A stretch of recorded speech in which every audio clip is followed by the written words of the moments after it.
என் அன்பு பிள்ளையே, வாழ்வில் இழப்புகள் இன்றியமையாதவை.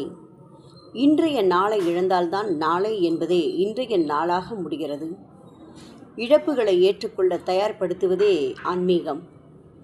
எந்த இழப்புகளையும் ஏதாவது ஒன்று இட்டு நிரப்பும், தனிமையை நிரப்பும் ஒரு பாடல் போல், உடல் மரணத்தை ஆன்மாவுக்கு இட்டு நிரப்பும் மறு ஜென்மம் போல், எது ஒன்றும் வேறொன்றாக உருமாறுகிறது.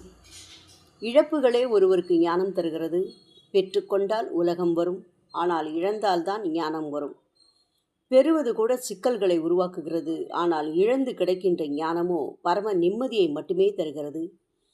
வீடுகள் அற்ற வெட்ட வெளியில் காற்று சுதந்திரமாக உலா வர முடிகிறது.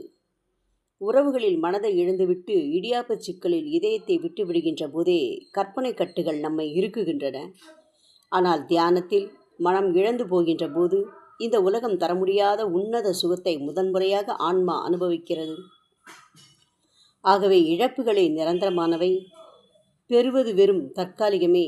அருளோ அதுவே வந்து நம்மை பிடித்து கொள்கிறது. ஆனால் பொருளோ நம்மால் பிடித்து வைக்கப்படுகிறது. அதுவாக பிடித்தது நம்மை விடுவதே இல்லை. நாமாக பிடித்து வைத்திருப்பது நம்மை விட்டு போய்விடுகிறது. ஓம் சாய்.